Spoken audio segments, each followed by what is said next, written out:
Hi, and welcome to Dog Speak with Colin Spence and Patricia McGrady. Today we have Sue Williamson, who's going to tell us all about how to take the grrr out of grooming. I hope I got the grrr right. The girl's fine. Yeah, grrr. So Sue is going to tell us a little bit about herself, and then we're going to go into what Sue actually does for a living, how she does it, and why she's looking to change the ways that groomers groom. Over to you, Sue. Hi, Colin. Thank you for inviting me on. Really looking forward to having a good chat with you today, and hopefully providing a little bit of education around the grooming in either the salon or guardians grooming at home, because that can be just as helpful as grooming in the grooming salon. So I've always been a massive dog lover. My first experience with a dog was I can sort of remember about 3, 4 years old. We used to go to my aunt. Well, it was my dad's cousin's house, but we always called our auntie and uncle. And she got three miniature poodles, and I absolutely adored these poodles. And then when I was 4 years old, she actually gave me one of them for my birthday. She gave me a little black one that looked like a perm had fell out. She got an undershot jaw, but I absolutely adored that dog. And that was when I sort of said to my parents, I want to be a dog groomer when I grew up. And I was told it wasn't a proper job. So I then went into admin, but coming back to my little poodle, um, I used to do lots of different training with her. And even in those days, it seemed natural to use food to train. I was never taught how to train, but it just felt natural that I wanted to do something. So stick a bit of food in front of the nose and see what we get. So I think that food reward base was quite innate in me right from a young age. Unfortunately, Tina passed away when I was about 13, and at that time, both my parents worked, and it wasn't fair to have another dog then because nobody was at home all day, and it's not like them now where we've got lots of doggy daycare or people that come and walk the dogs. So we were told that me and my sister were told we couldn't have another dog. And then I got into my chosen profession of administration, and I did that for many years until I had my two children in 1987 and in 1989. And then when they were about 6, 7 years old, I only worked part-time. I thought, you know what, this is the perfect time to have a dog. So we went down to the local rescue and found a little collie cross at 8 weeks old, and we decided to adopt her, and we called her Kelly. Again, she was such a sweetheart. She was one of the easiest dogs ever. You know, dead easy to train. Really, not I don't want to say docile. She wasn't docile. She was very clever, but a very calm dog, which was brilliant around young children, and they were really good with her as well. Um, uh, then over the years, I continued to work in administration. I got promoted to office manager. I did a good degree in business and law. And then 10 years ago, at that time, I'd got two spaniels, a working cocker spaniel, a show cocker spaniel, and my Labrador Kira. I found a lump in my breast. And I'd got stage 1 breast cancer. Fortunately, because it was only stage 1, it was really early. So we'd caught it really early. So I went through a lumpectomy and radiotherapy, went back to work, absolutely hated it. I couldn't get back into work at all. They'd taken a member of staff off me, gave me more work to do, well, gave my staff more work to do. My staff were absolutely stressed to the eyeballs. And I stuck it for about 6 months, and I thought, I can't do this anymore. This is not living, this is existing. So I decided to give my notice in after 24 years. Extremely brave. I'm not really a risk person. I'm quite risk averse. But I did. I handed my notice in with nothing planned. However, I'd already started my Tellington T-Touch training, And I'd learned quite a lot about dog behaviour whilst I was learning to become a T-touch practitioner. So I thought back and I thought, actually, this is probably the perfect time to go into dog grooming. So I put myself on a course, and the following February, I left the university and started my dog grooming journey by training. I'd never ever been into a grooming salon before. I'd always groomed my own dogs at home. Probably, as one of my clients calls home grooming, hash and slash. Was never a perfect groom, but I didn't feel, because obviously the Cocker Spaniel, he needed regular grooming. I never felt comfortable letting somebody else groom him for me. So I had been literally just hacking and slashing, but it didn't matter. It suited his personality. But when I started grooming, I thought, oh dear, maybe this isn't the career for me. But I thought I'm going to stick with it because that's what I'd planned to do. That's what I was desperately wanting to do. But everything in the training sort of went against what I was learning in T-touch. So the dogs weren't given any choices. Safety restraints were used.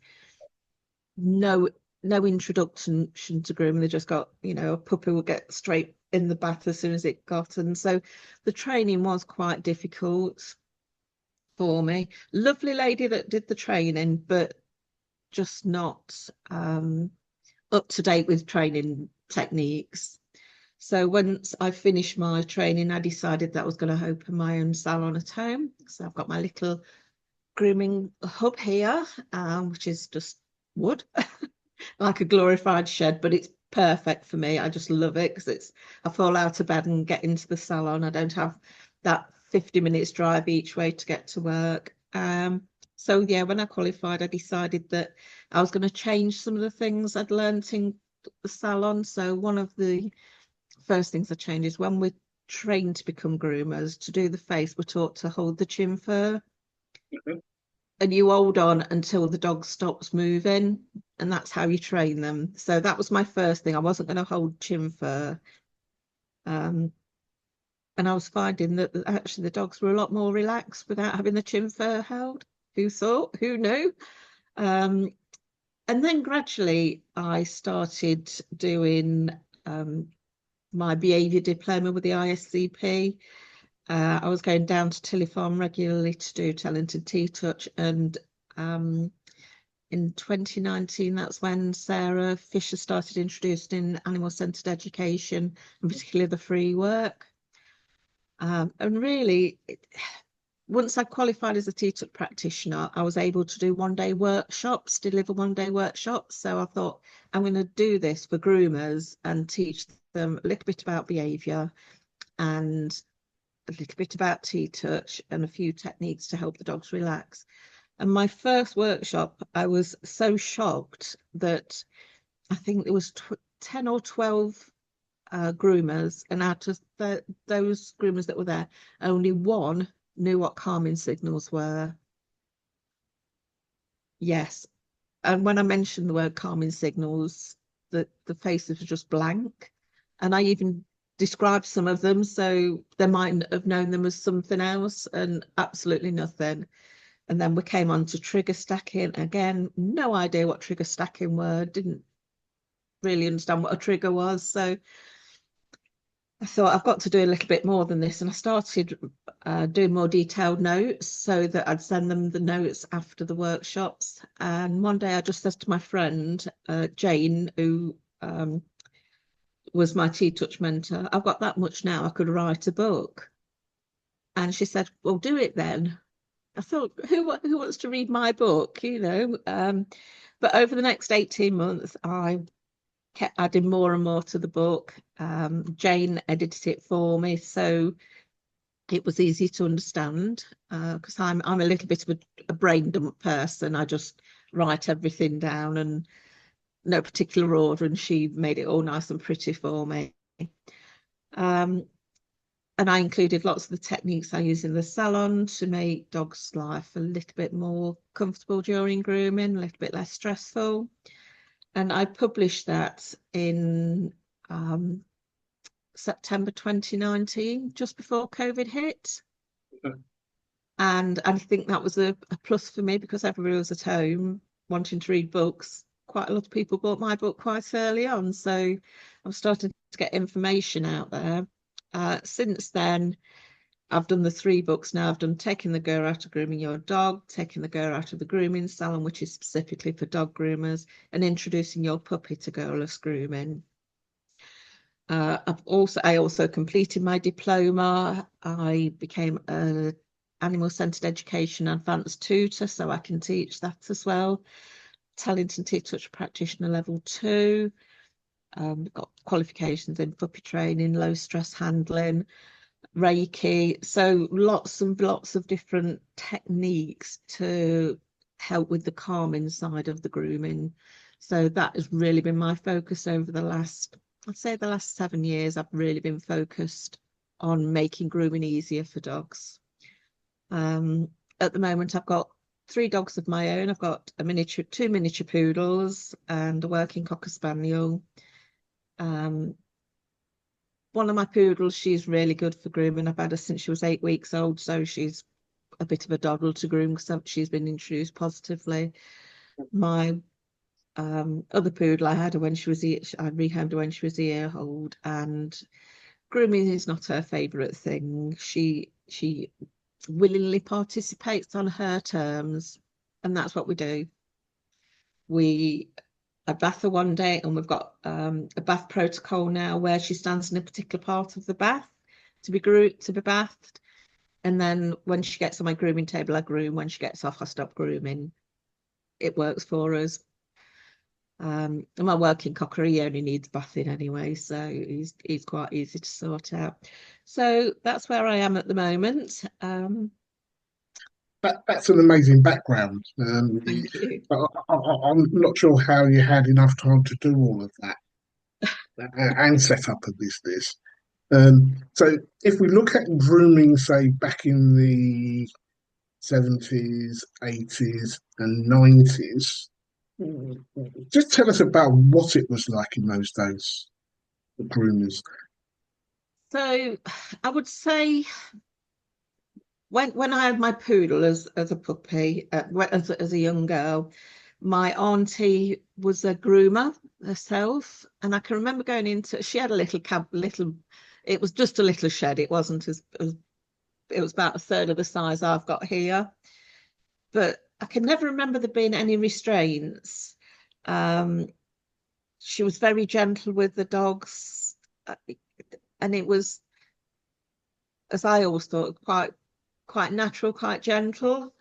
So when dogs, up until even now to a certain extent, the groomer training doesn't include any behaviour, so they don't learn about body language, and they don't learn things about trigger stacking. They don't learn about how dogs learn. They don't learn. The most groomers learn about flooding rather than desensitization, but it's badged as desensitization, but it's actually flooding. So a lot of the time, the dog, and you get a new dog going to a salon, and there's no introducing themselves. It's straight, pick the dog up, put it in the table or put it on the bath, put safety aids on. So the safety aids are usually a noose or collar around the neck and around the belly that then go onto the H bar on the table so that the dog can't fall off or jump off. So very little choice of being able to move away when they find it uncomfortable. Obviously, then a lot of dogs find that quite scary, so they will start to communicate. They might start growling, lip licking, trying to get off the table, air snapping. And once that starts, then that's when more restraints are used, and the muzzle might go on at that point as well. So any communication is taken as bad behaviour, basically. So they're labelled as aggressive dogs, so they're treated as aggressive dogs, if that makes sense. A lot of dogs can cope with that. I think there's probably more tolerate it than are happy with it. And my concern is that a lot of these dogs are being set up to fail from the minute they walk in the door. There's lots of smells in a grooming salon. There's the shampoo, can be really strong, some of it, conditioner, detangling spray. Many groomers use dog colognes as well. So information overload on that olfactory system, which I don't know because we can't test them, but I've got an allergy to perfumes. So if I use anything too strong, I get a migraine. And I can't help but think that dogs work very similar to us. Do they get migraines? Do they get headaches because of all this overwhelming smell? They'll also go in, and lots of groomers have music on whilst they're grooming, and that can be quite loud.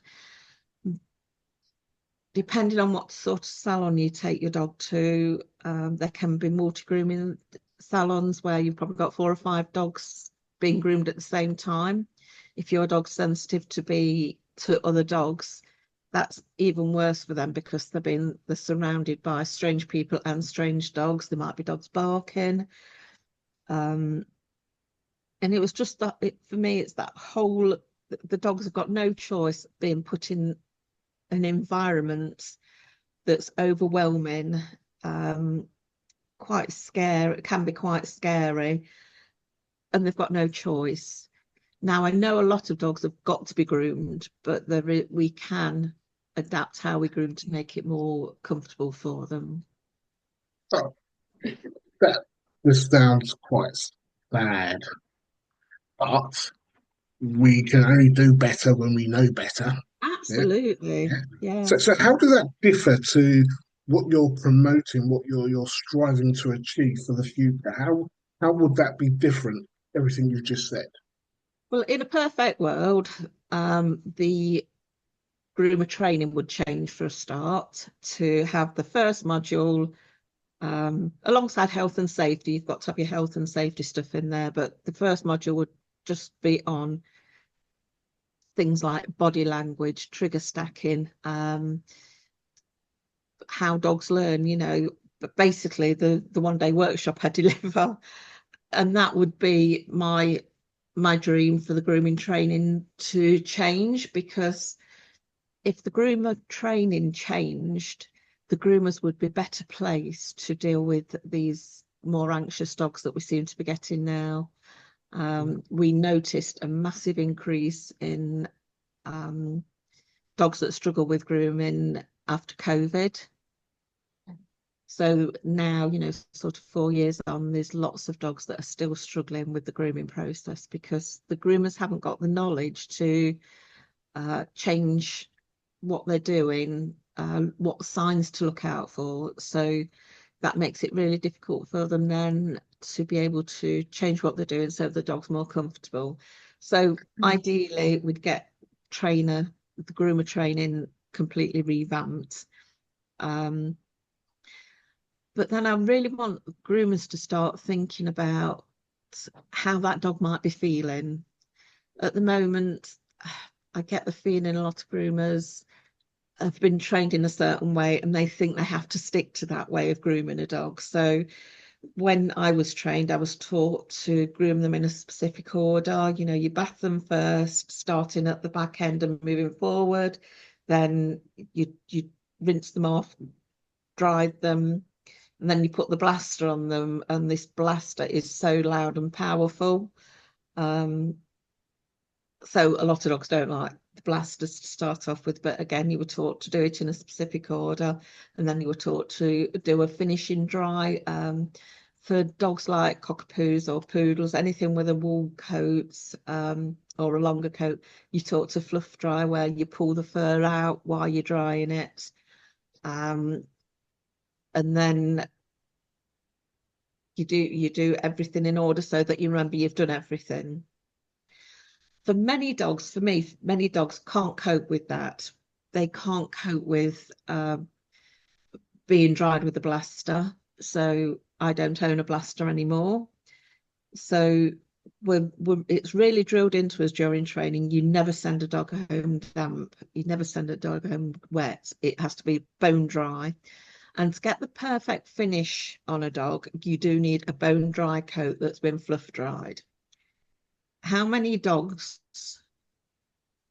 or even how many guardians, want a perfect groom? Very few. If you ask a dog what they prefer, a perfect groom or a quick, quick clip off might be a bit scruffy. I think every dog would say, I'd rather be a bit scruffy, but go home fairly relaxed. So I've just lost my trail of thought. So yeah, thinking more about the experience the dog is having on the table. Can we use scissors instead of clippers? Could they do with some extra training, positive reinforcement training? I use a lot of consent-based techniques. So when my favorite one, because it's easier for me, is when the dog's on the table, they get groomed. When they move off the table, grooming stops. And I find, because I use a lot of these consent techniques where the dog can opt in, opt out, and make the grooming as least stressful as possible, I don't get dogs growling at me. I don't get dogs trying to bite me. I don't get bad behaviour. I get a little bit of communication. I might get a little bit of lip licking, a bit of paw lift, a bit of yawning now and again. But because I know those signs mean, look, I'm struggling a bit, all I need to do is stop for a second, change what I'm doing. And this is where it comes in, where we learn how to groom a dog in a specific order. That order, I can't even remember the order now. That's gone out the window. I groom the dogs in the order they want. So dogs learn quite easily, even when you're not training them. You know that they all this unconscious conditioning. So most dogs now will come and stand on the table. I'll groom one, I'll clip one side, and then they'll literally just turn around then to have the other side done. And I've never trained it, never consciously trained it. I've obviously unconsciously trained it, but the dogs seem to pick up that you're trying to make it easier for them, so they make it easier for you. That sounds a bit strange, but I've always been quite shocked how easily these consent techniques, how quickly the dogs get them and then follow through with them. When the first time I used first one I used was MAP protocol, where I got an old dog. He'd been groomed in a multi-grooming salon. They'd had to have two groomers holding him so he didn't bite, and with the muzzle on. And his guardian asked if I'd have a go, and I said, well, I would try. I can't promise. So I sat on the floor with this dog, and he'd come and sat next to me. We're having a bit of fuss. And then I started brushing him, and he was fine with that. So I thought, I'm actually just going to try the clippers on him. So I switched the clippers on. He didn't move away. Did one stroke down his back. He didn't move away. So I did another one. I think I did about 3 or 4 clips, and then he got off the mat. And I thought, well, that's it. That's all I'm going to get done. No, he went to the door, had a sniff round, came back and sat right next to me. And honestly, I could have cried.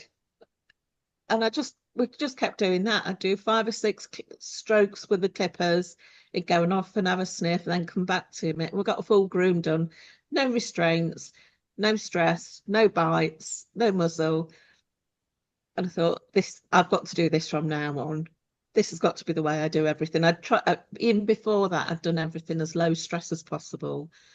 But that was a major turning point of, this has all got to be done consent based, because the dogs just get it.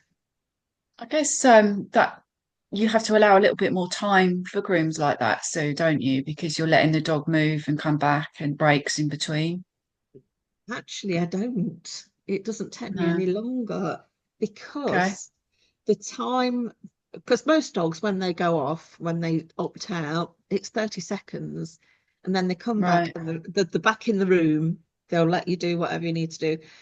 If you've got a dog on the table that's fighting you, it can take you 3 or 4 minutes just to do one snip of the scissor safely because that dog is doing this with its leg. Mm. So for me, that time I give them out, that time out that they take is just that time that we could be fighting with a leg, or having the chin fur held and them struggling with that. So I can groom a cockapoo in the same time as a normal groomer can groom a cockapoo, but my finish, the way the dog goes out, probably isn't going to be as perfect as a traditional groomer because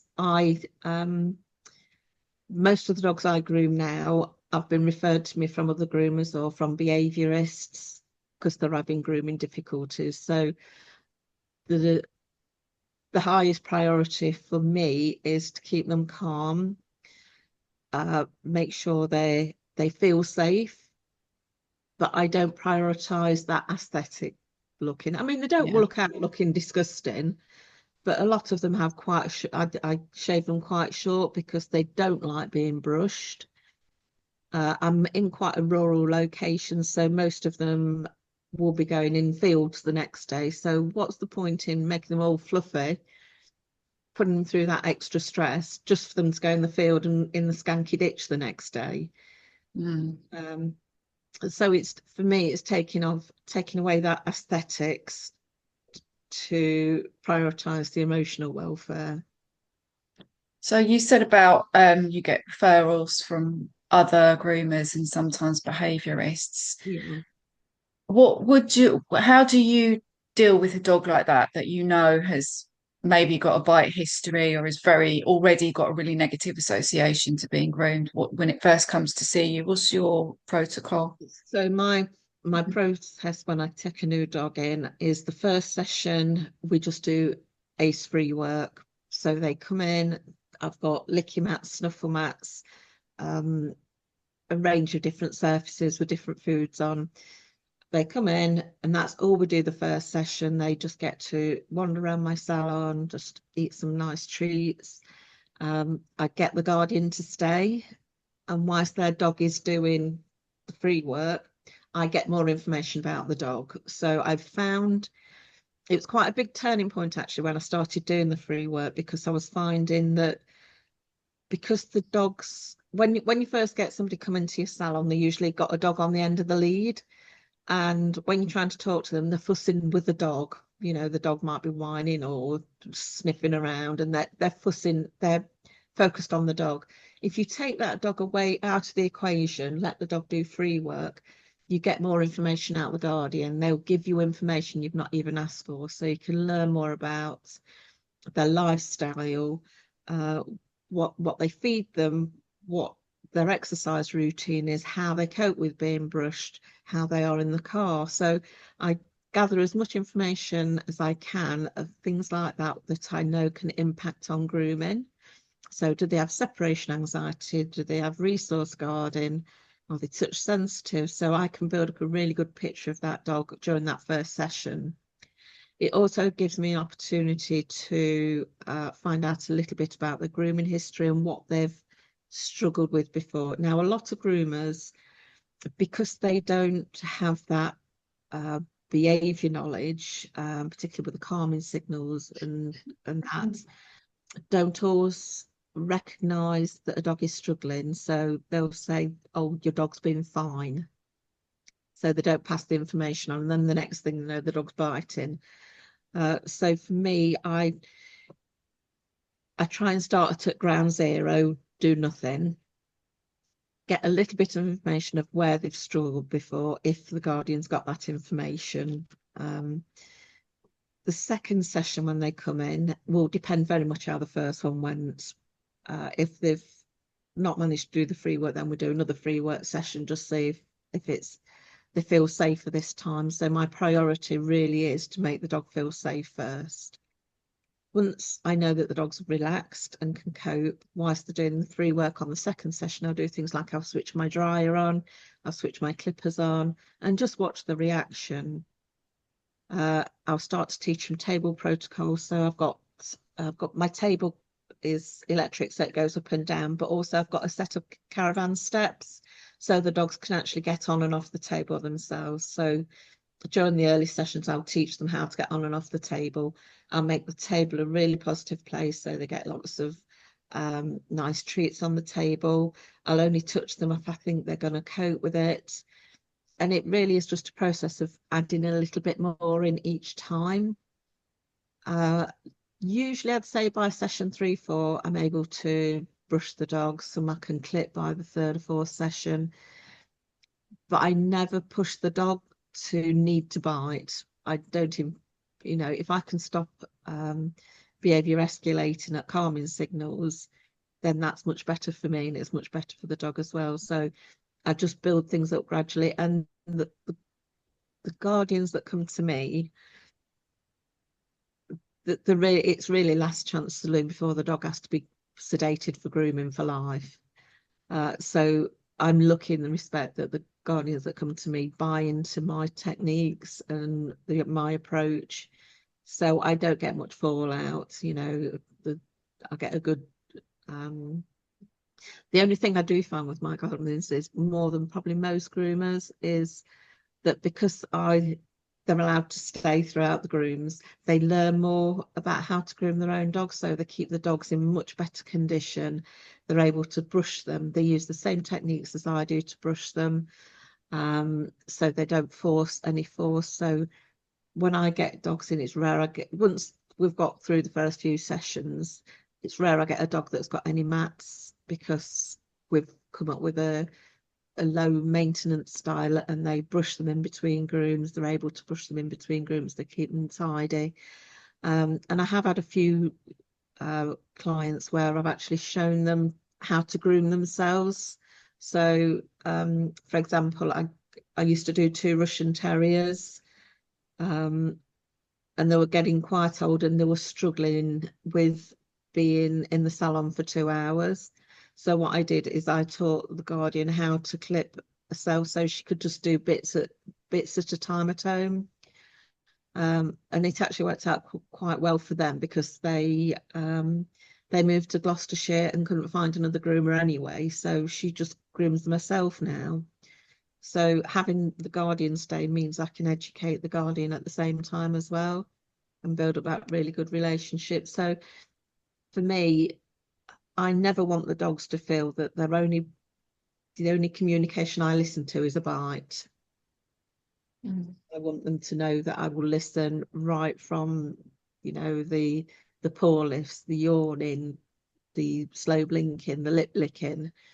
And I do find sometimes by session 3, 4, even dogs that haven't communicated particularly well earlier on, they've started to communicating to me at the lower level rather than up here somewhere. So I think that's how I would explain, just adding a little bit more in each time. And I know most groomers don't need to work like that. There's small adjustments they can make in the salon to make grooming much easier for themselves and for the dogs.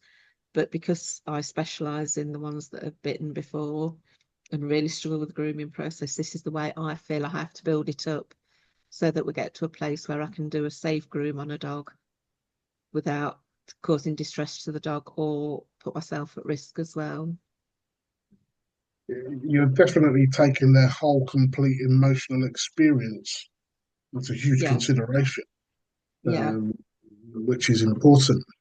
So, if we're not understanding what the dog is telling us or saying, and we're continuing to continue with the grooming, then that can't be good. no. That's not good for anybody. Yeah, no, it can't be.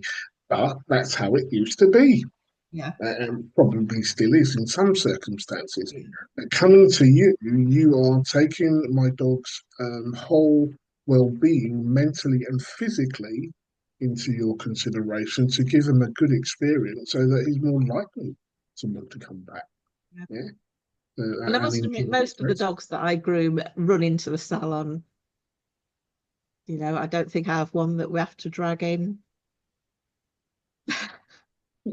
Which is good. Yeah, absolutely. So when you're talking about dogs that have bitten, types of bites are we talking about? They can be anything from just warning bites through to probably level 4 or 5 bites. So they're meaning it, you know, they're meaning to bite them. Because this is a misunderstanding in the grooming industry. If a dog goes to bite but doesn't actually make contact, they think they were quick enough to move. Mm, yeah, If a dog intends to bite you, it will bite. It's just yeah, warning you. yeah. Have you ever turned a dog away? I mean, too dangerous for you? Um, yes, but it wasn't because of the dog, it was because of the guardian. An old guy came with a Shih Tzu. This dog had not been groomed for probably about 2 years. The mats were just hanging off in clumps. Um, and he came in, and I'd already got a little bit of background about this dog, and I said, look, bring it and I'll see what I can do. It was just after the first lockdown of COVID. I said, bring it, we'll see Mm. what we can do. He brought this dog in. A younger girl had come with him to drive him. She wouldn't go, she was scared to go anywhere near the dog. So anyway, I said to the guy, oh, can you just pick the dog up for me and put it on the table? Because I know that can be a big trigger for dogs, having a strange person pick them up. So I said, if you can pick the dog up and pop it on the table and we'll have a look. And he just picked the dog up with its lead. Oh, dear. And the dog is like throwing itself all over the place and trying to bite anything within the vicinity, quite rightly so.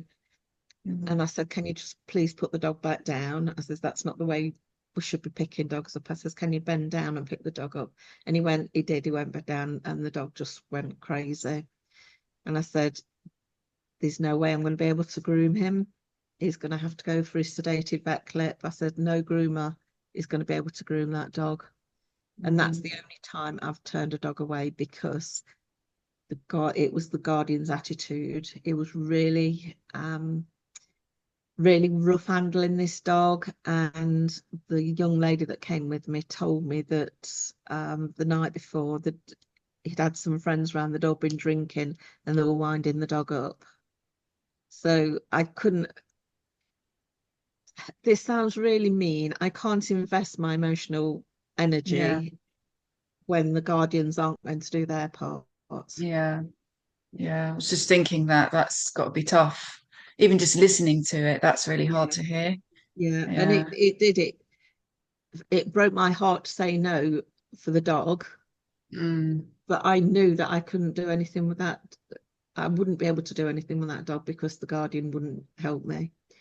mm, And I've only got a finite amount of time, and I could be mm. grooming another dog that guardians will help me, Yeah. and the dog will benefit from having my expertise. So it was a hard one to turn away, but I, for me, it was the right thing to do. Whether he took it to the vets or not, I've no idea. Mm. Get that in But behaviour sometimes, don't we, Colin? Where yeah, it's not really the dog, it's the owner. So yeah, I can't help you. I'm Yeah, really yeah. sorry, I can't help you. yeah, and that it is really heartbreaking, because you know in the right home you can help you could help those dogs, but Yeah.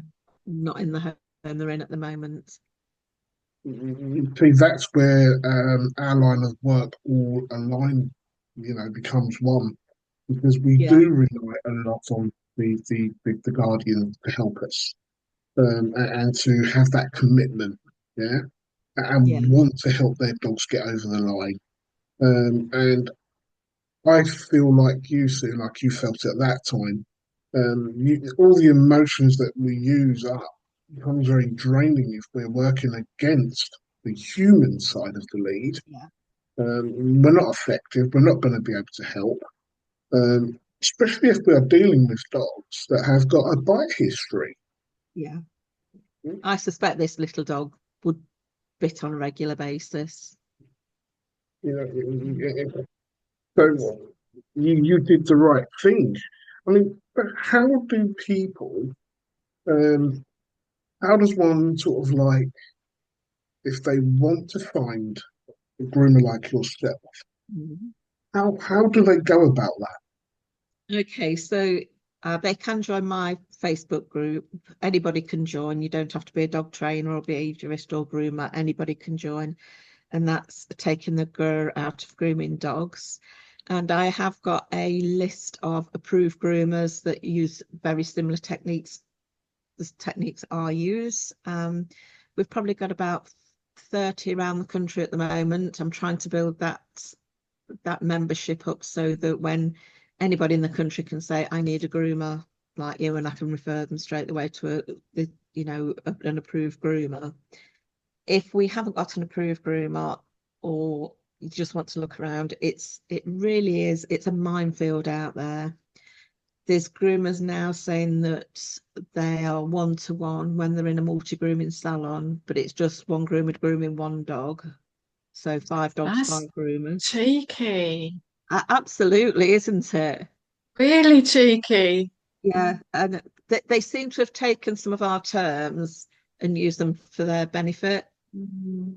because that's what people are looking for. They're looking for a one-to-one groomer, but they don't find out till they get there that actually it's not one-to-one, it's 5 to 5, which is very different for some dogs. Mm. The other one is that groomers are now starting to advertise that they're restraint-free, but they're meaning that by restraint-free, the noose is on loosely. Bloody hell. Yeah, I don't think a dog would consider that to be restraint-free. Mm. I know I certainly don't. So they seem to be taking some of our terminology and using it for their benefit. I've got another one that is saying that consent grooming is if you take the leg and they don't pull it away, they're consenting for you to groom, which really isn't how I understand consent. If you're Mm. holding onto a dog's leg, it can't move its leg away that easily. You Um, could be in freeze anyway. yeah, You could get a absolutely. freeze And response. that is a lot of groomers can't recognize a freeze, they can't read shut down. So they're taking these dogs that are in a freeze or in a shutdown behavior in state of being compliant. And we get lots. The dog was absolutely fine, was really good 1 minute, and the next minute it's biting me. Yes, because Mm. 2 seconds ago it was in freeze and you were able to groom it really easily, and now it's come out of freeze and gone straight into fight. Same with fool around. Lots of groomers will say, oh, 1 minute the dog's licking my face, and the next minute it's biting me. Well, actually, they weren't kisses. Mm. They were actually pleading for you to stop what you were doing. Yeah, And I think if more groomers understood this side of dog behaviour, there'd be a lot less dog bites. definitely. Most definitely. Is there, do you have a website, a name to a website that people can also make contact with?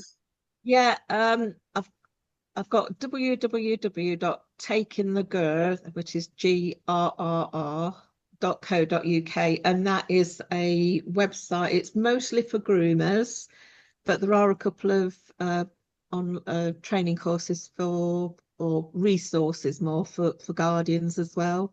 So I've got one that is basic ideas for guardians, and that just shows you how to line brush, talks about truss brushing. Um, I've listed some of my favourite tools, and a couple of desensitization techniques as well. And that's a free one there's a free one for guardians. And then there's a range of different courses that professionals can take as well. And then in the new year, I'm launching it's my 1 day workshop, but it's been expanded. It's probably about 20 hours. It's going to probably be about 20 hours worth of content. And I should be launching that in the new year. Okay. And your 3 books, do you just want to name your 3 books and tell people where they can get them, how they can acquire them. Yeah, so there's taking the Grrr out of the grooming salon. Now, this is really aimed at grooming salons, even if they're one-to-one. And that is there's a little bit about behaviour, so learning about calming signals, learning about trick stacking, how the autonomous nervous system works. There's some ACE-free work in there, T-touch, and then desensitization, counter conditioning techniques. There is taking the Grrr out of grooming your dog, which is for guardians. It's very similar to the grooming one in that it's got behaviour in there, T-touch, ACE-free work, and the desensitization techniques, but it doesn't go into detail of all the salon stuff that I try and get groomers to think about how they can change that. And then there's introducing your puppy to girlless grooming, and that's for guardians who've just got a new puppy and want to prepare it to be groomed. So teaching it how to do a chin rest, how to cope with having restraints on, because I was tempted not to put safety restraints in, but I thought if I don't put it in, then I'm setting these puppies up to fail if they go to a traditional grooming salon. So I've put all the stuff in there that they're likely to encounter in a traditional grooming salon, as well as a consent-based grooming salon. So at least they can get trained at home before going into the salon. They are available on Amazon. If you're in the UK, you can contact me directly and buy them directly from me. And if you want to buy multiple copies, if you buy 5+ copies, you get a discount. And you can email me at info@happypawswithsue.co.uk. Wow. Or you can contact me via Facebook. Sue Williamson. Myself and Patricia want to thank you for coming along and giving us for me, what would I call it? The new way forward of grooming. Yeah. I hope so. Grooming with and by consent. Yeah. The emotional experience, understanding, as much as possible about behaviour, yeah, and what these behaviours mean in context.